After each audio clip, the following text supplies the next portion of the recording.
Well, it's good to see you, man. Yeah, it is. This is exciting. Our first podcast. It is. We're about to take the world by storm. Well, let's see about that. But hey, it's going to be fun. It's going to be fun. Yeah. I'm excited.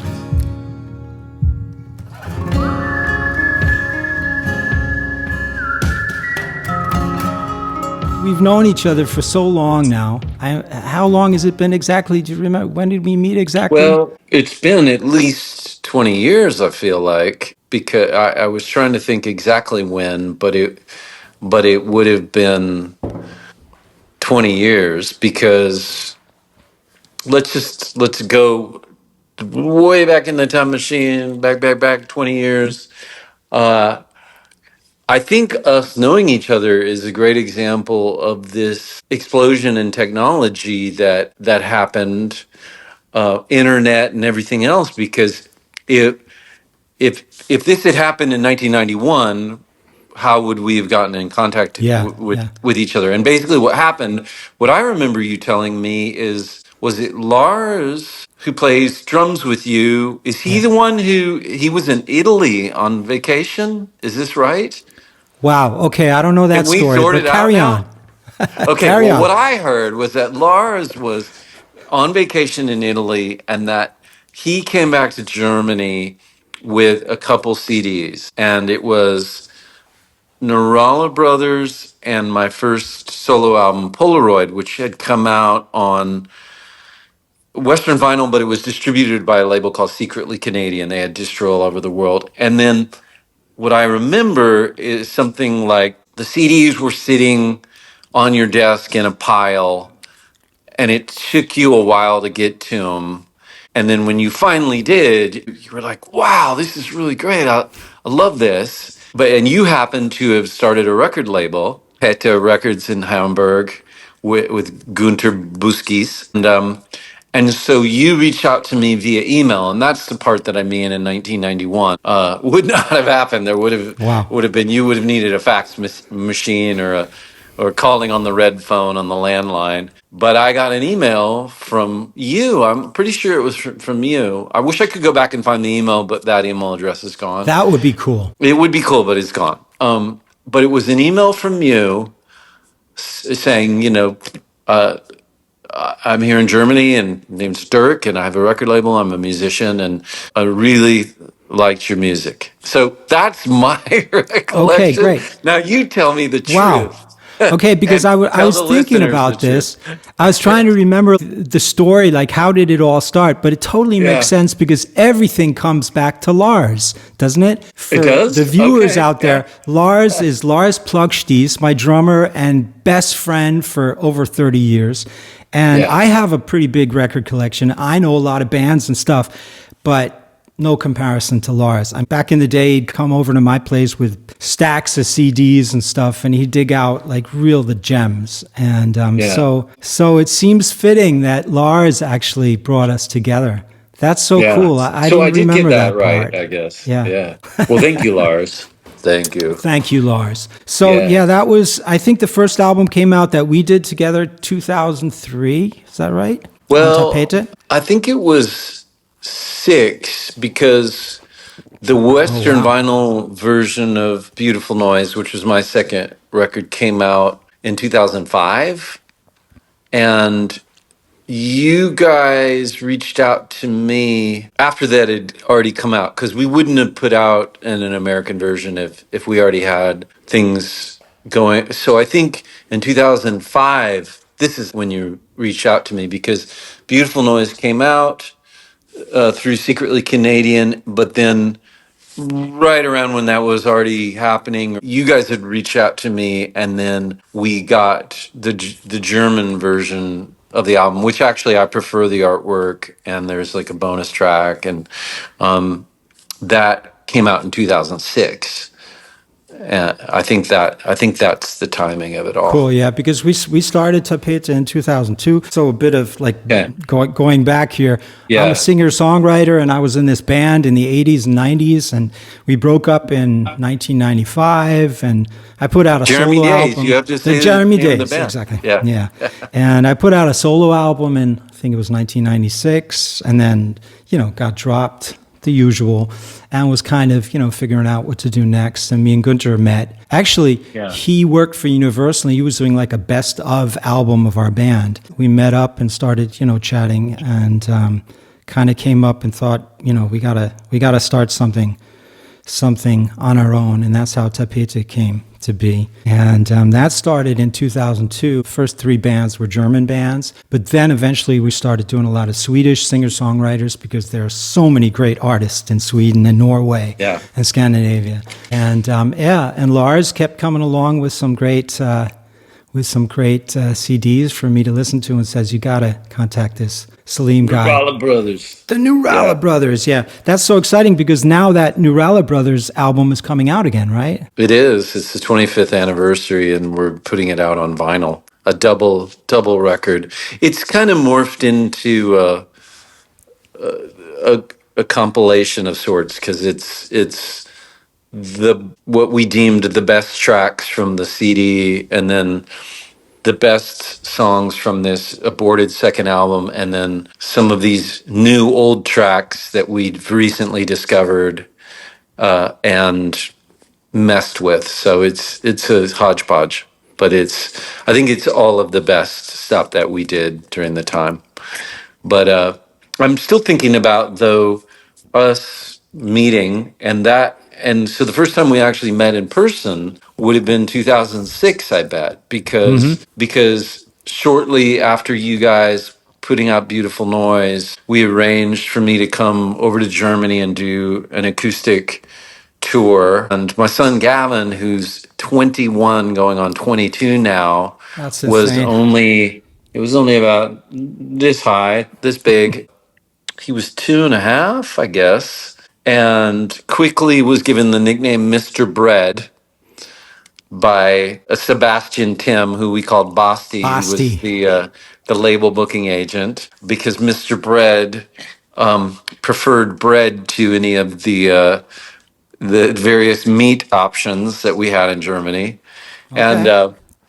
And I remember, I think the first time we met up, it was we showed up to the office, and then we went with Mr. Bread and my wife at the time, Jamie, and we went to around the corner and sat outside and had a little meal and started getting to know each other. And I remember my first thoughts about you, and I'm going to embarrass you now for a second. I'd maybe written, because I was kind of journaling about the travels, is that, like, Dirk, I think I wrote, reminds me of like Steve McQueen, like a old school movie actor, but like he's cool, he's very relaxed in his skin, impeccable English, which of course I learned as a stupid Texan that Germans are awesome with with that, but you in particular, and that you had spent time in California, right? New Jersey, Am I actually. wrong? Other New Jersey. side. Okay. All right. Other side. Which we'll probably have to talk about a little bit. But Yeah. yeah, my first, that's were my first impressions of you, Dirk. Wow. Movie star, cool, like Steve McQueen. Okay, I'll take it. I'll take it. Thank you. I mean, since then, you did quite a lot of tours in Germany, and we always met up and had dinner, Yeah. and it was always great. And we've kind of stayed in contact since then. And the idea for this whole like podcast thing was just because every time we talked together on the phone or via Zoom or whatever, it was always after we had talked about life in general, about what we were doing, what songs we were writing, what bands we were producing, and I just came away thinking like, wow, that was fun. And it was just a really cool talk. We should have recorded that for for whatever. And at some point, I asked you about it. Hey, next time we call, we do these transatlantic calls. Why don't we just record the whole thing and just put it out there? So this is sort of like the first episode of what could come out of that, because there's so much that we can talk about. There is. Because our trajectories are different, but sort of the same, in the sense that we're both musicians and songwriters and singers, but we've also produced other bands. We've both run a label, we've done booking, dabbled in everything. And the whole deal of being a musician in 2025 is just, I always come back to this thing when I started out, my job description, in 1985 or something, was sitting around in a kitchen with an acoustic guitar writing the song. Yeah. And then you had all these other people come in, there's the band and there was the label and there was the booking agency and the artwork director, whatever. And these days, we're all that. We have 20 jobs. And I just thought it would be so cool if we could just have our monthly chats about so many things and just tape them. Yeah. Well, I think what strikes me, one big thing that we both have in common is we're both fans and avid listeners, and that's how you ultimately responded to my music and even knew. So even though when we both first started out, we were the songwriter was in there. I think that our interest in other people's music, not just our own, not just constantly going, have you heard the new Salim Dirk record? Have you heard Dirk's new album? We both ended up engaged with helping other artists and being interested in other people's music. And that's not something that I think is super common. I do see some artists that end up, but a lot of artists stay on that road of their career is basically their career, and it's about them, continuing to write and make records. And you and I have just gone in all these different directions that involve, in essence, our fandom is in a way, or wanting to get involved with other people's music, right? Definitely. The fan aspect, or just, I would say it's sort of like loving the process, loving everything about what we do. I love listening to music. I love writing music. I love playing music, playing live and recording. And these are things that you need to really hold on to in times when it's like really hard, because that's another thing with us. We're not, just starting out. You've been doing this for so long. So have I. And we're still just here, and we're still doing it. And we've kind of managed to stay sane in this environment, because sometimes that's not so easy, and just staying kind of creative and still wanting to write new songs or do a podcast or what have you, For sure. Well, now that you've asked me about my recollection, I got to flip it on you and say, so what do you remember from 20 years ago of maybe the first time you got the CDs or met me and my entourage or whatever? What's your recollection, Dirk? I just remember my first recollections are actually having you over. It totally makes sense that Lars brought the CDs and then I got in touch with you because of that. But my brain is a sieve. Somehow so much stuff is just has just gone. But I do remember, you coming over, especially because it was so special because you had Gavin with you, which I thought was so cool. And that in itself is a whole nother episode for our upcoming podcasts. Sure. Like the whole staying sane as an artist thing of how do you manage being on tour for so long without going completely crazy, or just how do you keep relationships going? How do you maybe have a family and still be an artist and still go out and do your thing? Because these things are really, really important, because I've seen so many of my friends and colleagues' relationships go bust, breakups. And I just think that not only relationships like a wife or a girlfriend, but just having friends and just doing other stuff, is just so vital for being able to wake up in the morning, come to the studio and want to make another song, especially in times when you kind of feel like nobody's listening, or who cares, or why am I doing this? I remember that vividly, that you had Gavin with you. Yeah. But I thought it was awesome. And I just, you're from Texas, you're over in Germany. So Damn. Walk through Heidelberg, show the Yeah. kids some culture. I have some great photos. I should find him. I have some great photos of you and Gavin back then. I have a awesome photo of him on Basti's shoulders in this orchard we went to.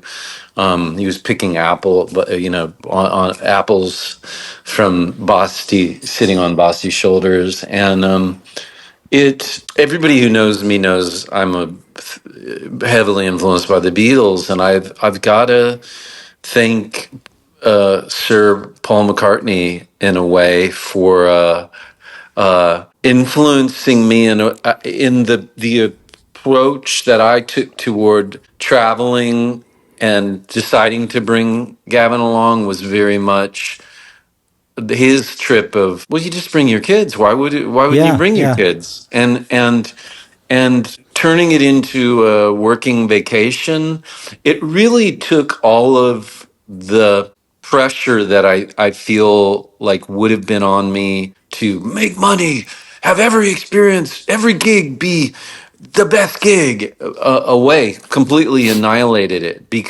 Yeah. because we were on this experience, this trip together, and it allowed me. I feel like I was extremely laid back for the most part, because there wasn't any situation that I felt had to roll a certain way. Does that make sense? Which sometimes I think when we're on our own and we're out there by ourselves, and you're like, oh, I'm away from my family, and I've traveled this far for this gig. Well, suddenly the gig better be of a certain caliber. Otherwise, you might start getting a little bit upset that Yeah.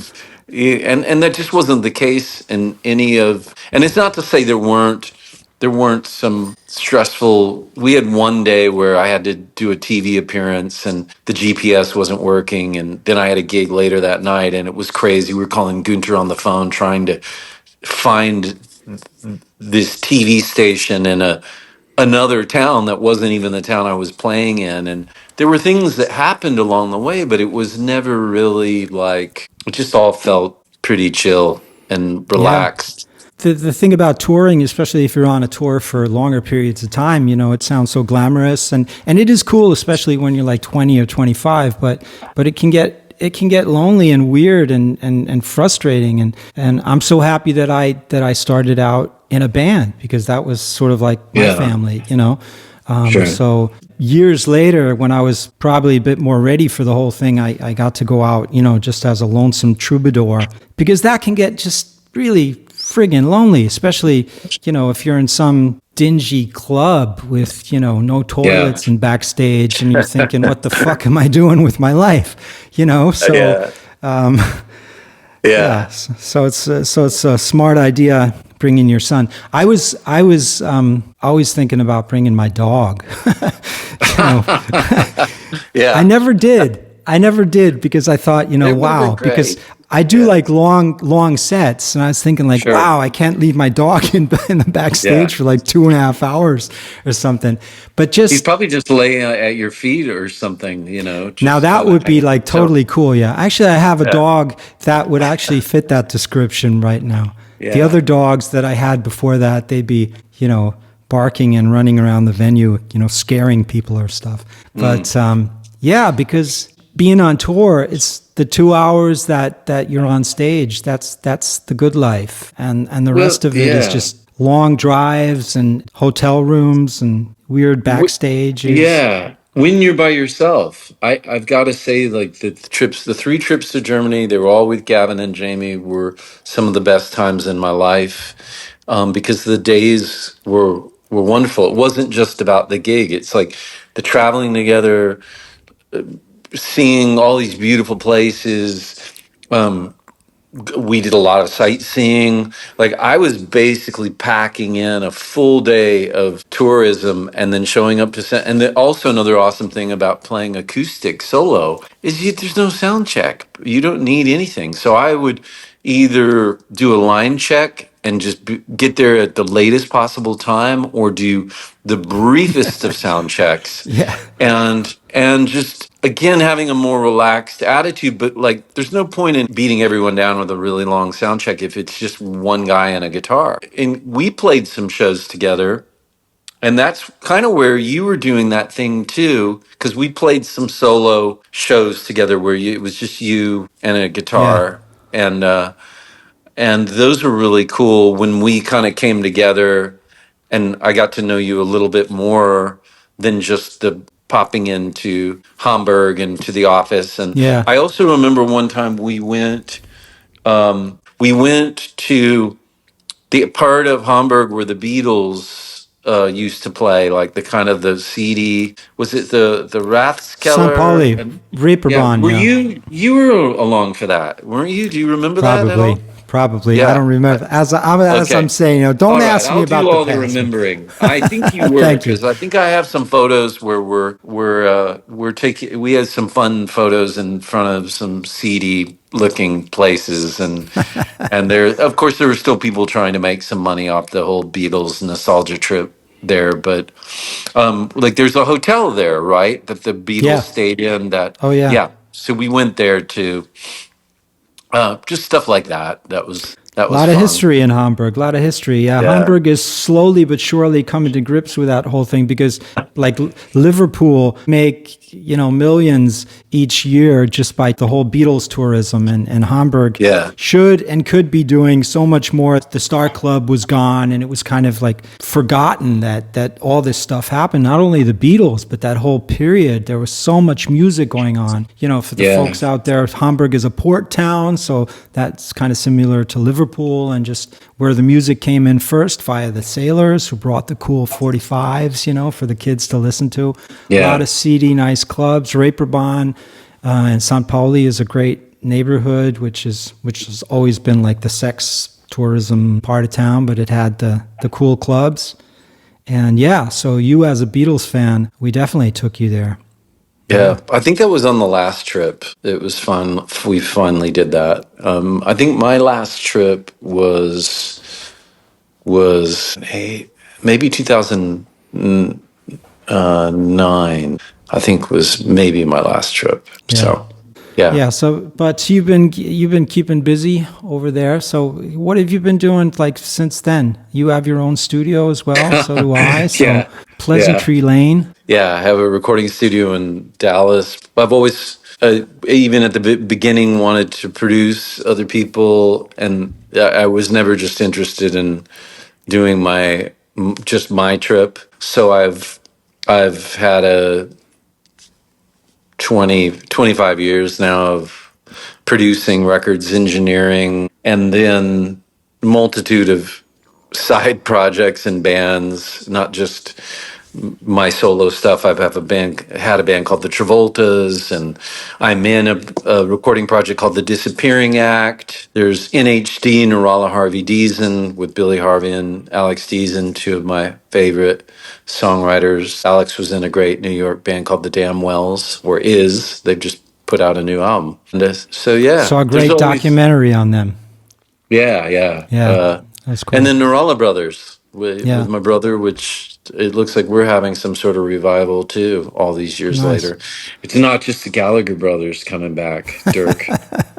Okay, that's good. I mean that in itself is another podcast episode. The whole Yeah, studio or no studio, yeah, DIY musician today. How can you record records? We had our own studio, of course. Back in the day when we still had big like record advances. We spent all that money for the Hafenklang studio down by the harbor here and decked yeah, it out, with a nice desk and a bit of outboard gear and stuff, and that was great. But when the band broke up, I had kind of had enough of the big studio things. And thankfully, the whole garage band and Logic Pro in a box recording revolution kind of started. And I really totally dove into that just to be free of all the stuff and the costs involved, the overheads and all that. Just be free and untethered for my own stuff. So I kind of chose that route. So that, as I'm saying, that could be another really cool episode for the future, just talking about, what setups make sense, what are the pros and cons of having like a bigger studio like you have, like a kind of bigger setup. And I'm assuming you have like really cool analog gear, a desk and all that. I have plugins. Yeah. Yeah, we can definitely explore recording. There's no shortage of topics, that's for sure. From touring to making records to writing songs to working with other artists, trying to maintain a well-balanced life, stay sane, as you have said before. Because we're both fathers. You're a grandfather now. There's the kids too, and the way that they fit into all of this as well, which is really important. I may be influenced by Paul McCartney, but I certainly don't have his number one records or all his money. So it's a lot easier, maybe, to be cavalier in the way that you live when you've got those sort of resources. So we're in a much different reality. I was listening to one of my favorite podcasts, the Joe Pug podcast, the working songwriter, and he had Chuck Prophet on from Green on Red. And he had this great quote anytime they were asked, like, what came first, the music or the lyrics? And he said, the advance. And that kind of stuck in my head. These were like the days of like, they had a bigger record company and they had an advance. Sure.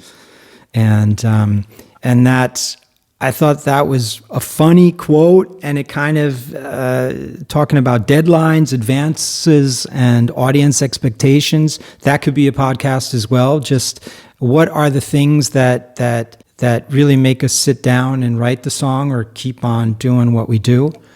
I think deadlines for me is a really important one. Back in the day, our band spent like 3 years just because we had too much time and too much money in the studio that we built recording an album, and that was not necessarily a good thing. Yeah. My brother and I got to the party a little bit late, so we didn't ever experience that. We were more at the beginning of the revolution of now you can record your own records. Because in 1992, the only cats that had studios were like Bob Dylan or Tom Petty or people that were rich and famous. And it was unheard of for anybody to really be doing any sort of home recording. And the first major label record I have ever heard of that was recorded at home, which I highly recommend to you if you don't have it, and to the listeners, is called Dead Spy Report by a Texas artist called Craig Ross. And he was on MCA for one record, I think.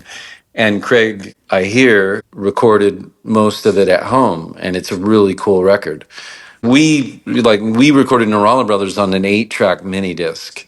We can get into all that later, but I think you and I will have different backstories there because you got to experience the big budget and the big studios and the having too much time and money, and we kind of missed the boat there, and our start was more total DIY recording on a 8-track mini disc, and ultimately those recordings are what led to me even knowing you and going overseas and our music going other places. So I think both of those trajectories are interesting but different. Totally. I mean, I'm thankful that we kind of got in at the tail end of that whole era in the music industry, and that we had, a bit of success that lasted us, that got us to be able to record in that way. But, looking at it now, that is definitely not the only way to record an album. I'm totally happy just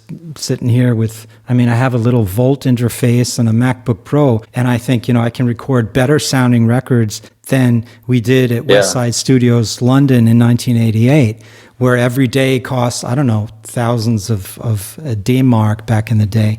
I've recorded on everything. My first songs were on a Fostex 4-track cassette recorder, or an Ampex reel-to-reel. And then I remember, coming into Westside Studios in 1988 for our first album session with Clive Langer and Alan Winstanley. They were the guys who did the whole Madness and Dexy's Midnight Runners and Punch the Clock Lloyd by Elvis Cole. Costello. Every day I read the Yeah, book. yeah. And we came in there, and we were supposed to be recording on like analog tape. They had the Ampex analog machine. Mm-hmm. And we came in and they said, great news, guys. You know, we've just gotten in the 32 track digital Sony. Yeah, and we were all like, wow, great. What does that mean? You know, nobody knew what it was, but they said it was awesome. It's going to change the whole music industry. It's so good. And I mean, the first album, it sounds great and all, but to this day, I'm like thinking, damn, couldn't we have come there like a month early and just recorded on that analog, the old analog machine? But no, we had to record our first album on the prototype 32 track Sony digital machine. Yeah. So, damn. Yeah. But it's interesting because we've both, by chance of doing it for so long, we've recorded on so many formats that for me, that all doesn't mean anything anymore. So I am like, I don't care. It can be, you know, everybody's going on about it has to be analog tape, and that's nice. You know, I've recorded on analog tape, I've recorded on digital, I've recorded on mini disc or cassette or whatever. I just don't care anymore. It's for me, it's just about the song, and these days anything goes sound wise anyway. It could be like so lo-fi. If you just say, well, this is how I want it to sound, then that is how it's going to sound, and it's fine. And if it's supposed to sound like, you know, Foo Fighters, and you go for that and say, well, this is what it is, then that's fine. There is no intrinsic right or wrong anymore. Well, we'll go more in depth in a future episode for sure. But for those tuning in for the first time, I guess hopefully this gives them an idea of why Dirk, why Salim, why are we talking to each other. Ultimately, 20 plus years of friendship and trying to navigate your way in Hamburg as a songwriter and a musician, and then me being here in Dallas. We've both done our own versions of basically the same thing. Yeah, that's why we're here. I have so many questions on how things are in the US, like touring. How is touring? Because before you were saying that when you came over with Gavin, you were doing solo shows. And I've heard from a lot of American friends and colleagues that that is really just kind of unheard of in the States. I mean, Neil Young can do solo shows, but not a lot of like solo shows, just acoustic troubadour shows. People want whole bands. And there's a whole ecosystem in Germany and Europe for exactly that kind of thing. So you have a lot of Canadian, American, Scandinavian artists touring, doing that kind of thing. So for me, that's really interesting as well, that you're over there. I can kind of get your viewpoint on how it is doing what you do in the States. Well, both of us now, having been in music for I won't even say the number, but several decades, we've seen in our lifetime a bunch of mini sort of revolutions. And I think in 1995 in Texas, there was no such thing as people playing house concerts with acoustic guitars, and there was no such thing of really even having a career without a major label. But in 2005, suddenly people were having house concerts and becoming an acoustic troubadour. I remember I didn't even play my first acoustic solo gig until maybe 2000, 2001, and I thought it was bollocks. I was not having it. I wanted to be in a band. I was like, forget this, get up and play. And cut to 5 years later, I loved it more than being in a band, and I was happy as could be playing shows solo acoustic. So we can get into all of the things, all of the different little, you know, I call them revolutions or big shakeups, and they're still happening. But for sure, acoustic troubadour is not a thing that was a thing when I first started. It probably wasn't when either of us first started, and you're only a few years ahead of me, not many. So these are things that we probably weren't planning on when we first got started. When you were in Jeremy days and I was playing with my brother, we couldn't have imagined that at some point we would be lone guys strumming, picking guitars on stage, entertaining people. That was not part of my my plan. Yeah. So, but this is another thing. You have to really be able to adapt. That's something else we could get into later for sure. Is that all of the ways that you've had to adapt, all the ways that I've had to adapt. You cannot maintain a 3-4 decades in the music industry or even two without adapting and the to all the way that things change and the things that come at you. And if you're just like set in this like locked position, and maybe it's representative of life. If you're not even a musician and you're not able to adapt, you will suffer greatly because life just doesn't work that way for any of us. Life moves quickly, there's It so much new does, stuff and coming at you. it is. Yeah. So, but in our business, we really have to adapt or perish. So, I've always had like songwriting and just playing my songs. That was like always the core of what I yeah, do. And I've always kept that really like golden somehow and tried to keep that intact. But if I have an opportunity, like I do this radio show now over here. A few yeah, years ago, I was at Radio Bremen. This is one of the big yeah. radio stations over here. You've probably been there for interviews or something. I And I have. was Great I was place. there, and every time I had a new album out, they invited me over, and I did interviews and live sessions and what have you. And at one point, this is like 7 years ago, they just asked me, hey, would you consider maybe doing your own show, or like, would you want to do that? And I was like, sure, if I can do whatever the heck I want, if I can play the records that I like. And they were like, yeah, fine, So I have this monthly 3-hour slot, Sounds Like Dirk. It's like radio from the 60s or 70s. I just walk in there with a stack of records and I just do whatever the heck I want. And it's great. That's awesome. So why the hell would I not want to do that? Yeah. As a music fan, as you were saying, like, because that's the basis of everything we do. I love music and I love talking about music. I love listening to music. I love playing music. So why the hell would I not want to do my own radio show?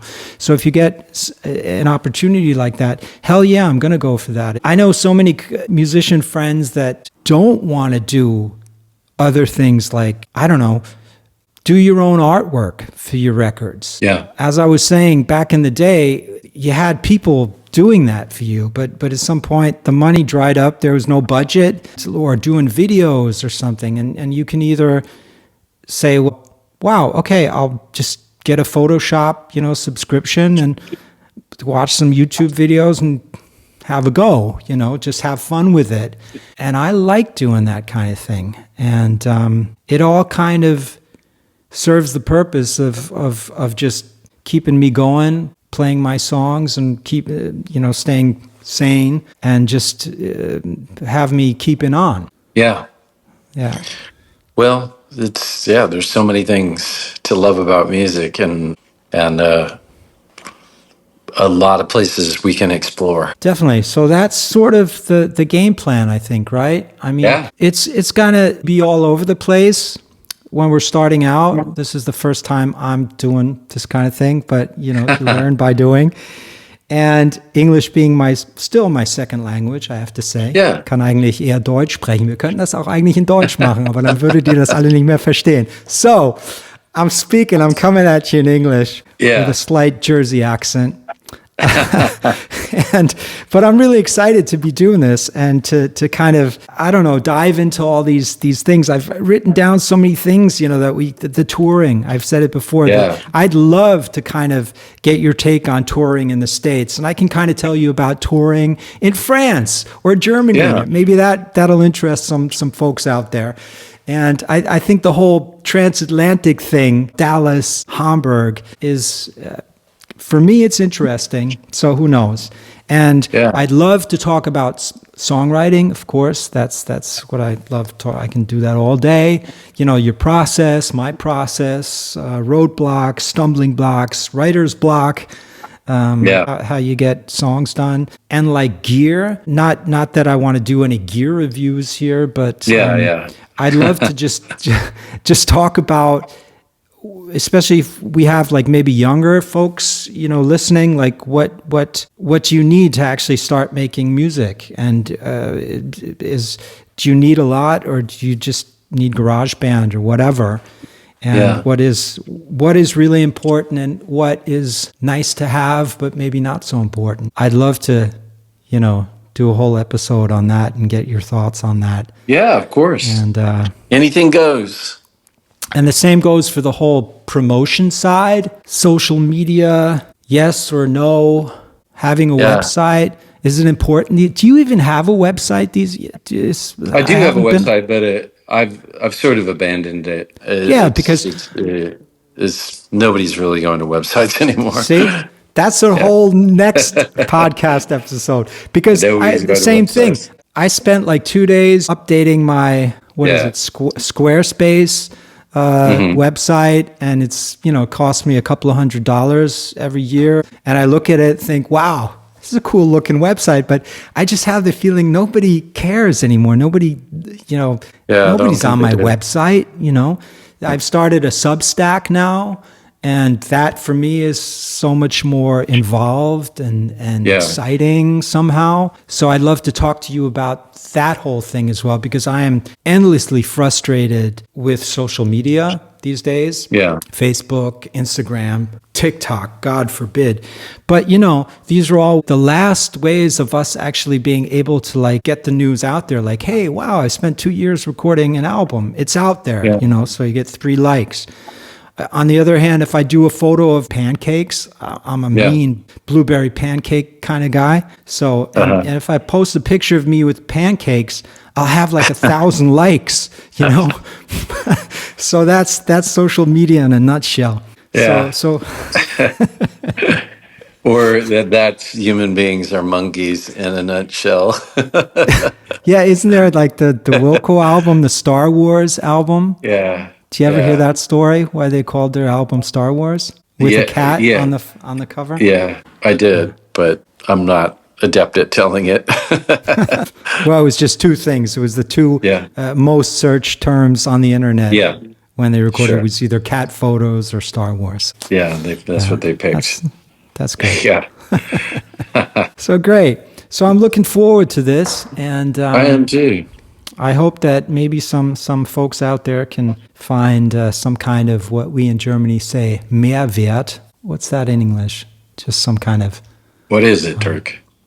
What is Mehrwert in English? It's value, some kind of value, you know, of us old friends chatting about life, music. Yeah, I think it could be fun. It will be. And we're already doing it. We've already started. Yeah, this was episode 1 of season 1 of our as yet unnamed podcast. We still have to find a name for this thing. Yes, we will. Yeah, we will. We'll. When this comes out, there will be a name. Yes, for this podcast. We won't reveal it now. No. Well, have we come to the end of episode 1? I think so. Seems like Thank you all for listening. Yeah. For watching us. Thank you. Send us questions, comments, concerns. Yeah, and as Rhett Miller always says, all the cool kids know what to do. Subscribe, press that button, or what do people have to do? I don't know. Subscribe, I guess. Subscribe, I guess. Yeah, would be good, because then maybe some other folks can hear about this podcast. That would be nice. Yeah. But we'll see. It's a work in progress. That's right. Well, I think we did okay for the first one. I think we did okay. Yeah. Okay. Until next time. Until next time.